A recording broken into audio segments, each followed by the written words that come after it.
watchmen on the walls of Jerusalem. The last feast in the Jewish year, according to the biblical calendar, is the Feast of Tabernacles.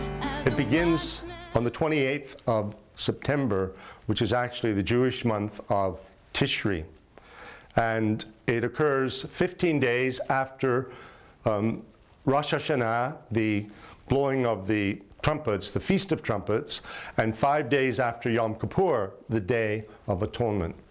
And it's the last feast, and it's a feast of rejoicing. Israel is rejoicing in the harvest, the final harvest of the year, which in fact would be the grape harvest. But they're also asking God to bless the year that lies ahead. And in many ways, our Thanksgiving is based upon the Jewish Feast of Tabernacles. Now, it's interesting that in John chapter 7, Jesus' disciples, his brothers, asked him, "Are you going up for the feast?" Meaning the Feast of Tabernacles. And he's sort of evasive with them, and he ends up saying to them, I'm not going right now, you go ahead. You see, they understood that according to the Jewish law, the law of Moses, Jewish males were required to go to Jerusalem for 3 particular feasts of the 8 feasts that they celebrated. Passover was mandatory. Shavuot, our Feast of Pentecost, was the second feast in the year, but the third and final one, where Jewish males were required to make their way to Jerusalem, if they were able, was the Feast of Tabernacles. So the question that Jesus is asked is not surprising, because they understood that he would keep the law. So their expectation is, you will be going to the feast, and you'll be going with us. Now, he chose not to go with them because they were waiting for him in Jerusalem, and seemingly he didn't want to cause a commotion by walking in a bigger crowd that would have been a growing crowd as he approached Jerusalem, because by then his fame preceded him. Well, the story is that he goes up later to the feast, and those that want to kill him, arrest him, are looking for him everywhere, and they can't find him. But he's there in the crowd. Perhaps he had his cloak pulled over his head, his prayer shawl, who knows, but they couldn't see him. They didn't recognize him, at least not at first. Now, during this feast, there were 4 giant lampstands that were erected in Jerusalem. They were something like 20 meters or more high, and it took young priests in training to climb up there, each carrying wineskins, or oilskins, each with 7 gallons of oil to replenish the oil that was burning night and day during the Feast of Tabernacles. The wicks were formed from the garments that the priests wore, and they would have been bloodstained from all of the sacrifices. And so these lamps burned night and day. They illuminated Jerusalem. And if you were approaching Jerusalem from any direction, the first thing you would have seen would have been the glow in the sky, sort of reflecting the glory of the presence of God. At the same time, all priests of the 24 courses of priests were required to be on duty during these 3 main festivals in the Jewish year. And they were divided into 3 courses of priests. One group would be responsible for the sacrifices. Another group would go down into the valley each day and gather willow branches and make their way back up to Jerusalem. And then a third group, with the high priest, would make their way down to the pool of Siloam. And the high priest, with his golden pitcher, would scoop up living water from the pool of Siloam. If you go to Israel today, on one of our tours, we walk through Hezekiah's tunnel. Now, we usually walk on dry ground, but there is another level where you can actually walk through the spring-fed water from the Gihon spring that continues to flood into that area where the pool of Siloam is located. So the high priest would go there each day. It's living water because it's running water, spring-fed. He would fill his golden pitcher. Then he, with his assistant, would ascend up with their entourage toward the temple platform. And they would meet the other priests coming from the valley. And as these 2 groups of priests converged, then there would be one playing the flute. He was called the pierced one, which is kind of interesting. And he would play his flute as this grand assembly made its way into the temple courtyards. And then the high priest would pour his pitcher of water over one corner of the altar. His assistant would pour a silver pitcher of wine on the other corner of the altar. And the choirs would be singing, and the Levitical priests, can you imagine just being there in those moments and hearing the sounds of the instruments and the voices worshiping God from the book of Psalms? Well, on that last day of the feast, the 8th day, Jesus chose to speak and draw attention to himself. And it says in John 7 and verse 37, on the last day, that great day of the feast, it's called in the Hebrew Shemini Azarit, and it simply means the assembly of the 8th day. Jesus stood and cried out, saying, if anyone thirsts, let him come to me and drink. He who believes in me, as the scripture has said, out of his heart will flow rivers of living water. And notice the living water reference that he makes, because remember, the priest was gathering living water from a spring-fed pool of Siloam. But John adds this explanation about what Jesus said. But this he spoke concerning the Spirit, whom those believing in him would receive, for the Holy Spirit was not yet given, because Jesus was not yet glorified, meaning he had not yet been crucified and resurrected and presented himself to his Father in heaven as the Lamb slain from the foundation of the world. Now, this caused an incredible controversy. The fact that he would interrupt this grand, solemn moment and draw attention to himself with all the singing and the ritual that was taking place.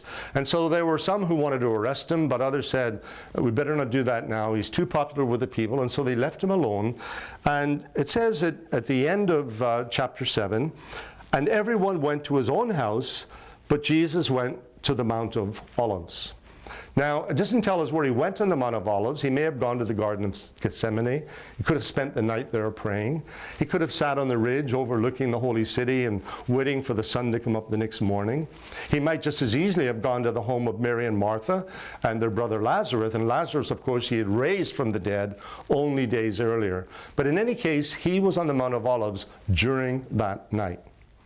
Then he comes back into the temple the next day.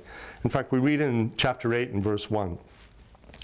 Verse 2, now early in the morning, he came again into the temple, and all the people came to him, and he sat down and taught them. Now here's where the story gets very, very interesting. For this reason, they brought to him a woman that was caught in the very act of adultery. Now, they didn't bring the man, they brought the woman. And here's why this is interesting. In conjunction with Shemini Azaret, we have another feast or festival taking place called Simchat Torah, and it means rejoicing in the Torah.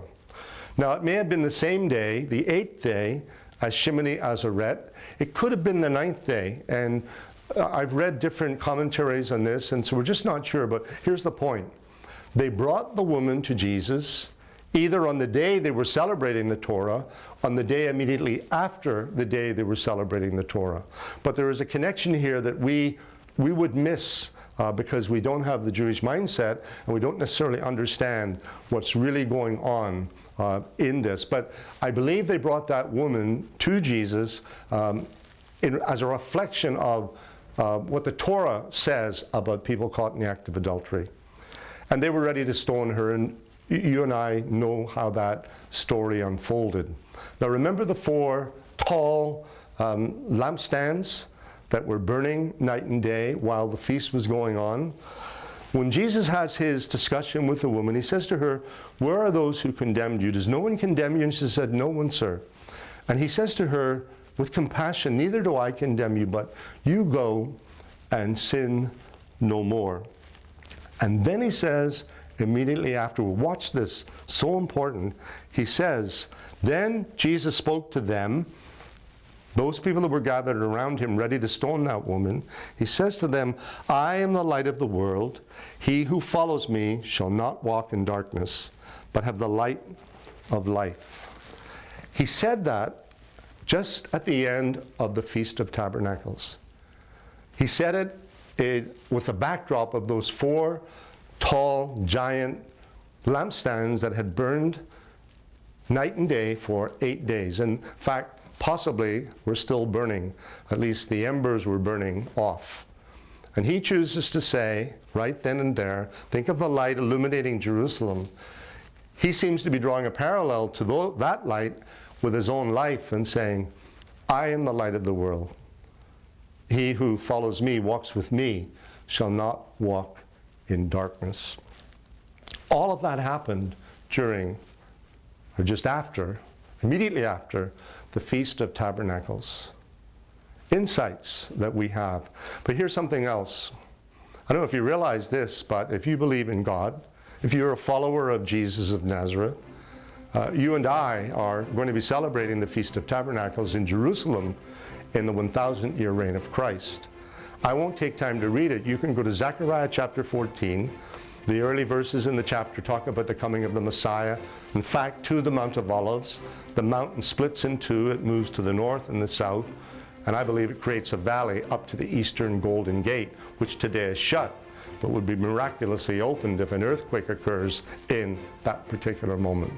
And after all of that, after the judgment of God falls on a rebellious humankind, an invitation is extended to the nations to come up to celebrate the Feast of Tabernacles with the King of Kings in Jerusalem. So we've spoken about God's appointed times.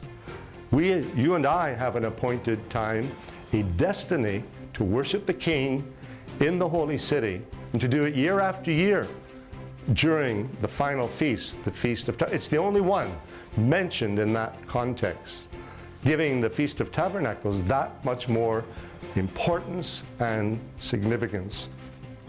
So in this month of Tishri, or we would say September, when we come to September 28th and the fourth and final blood moon that marks the beginning of this Feast of Tabernacles, let's remember who we are in relation to Jesus Christ. Remember that this is not just about Israel. These are our appointed times with God as well.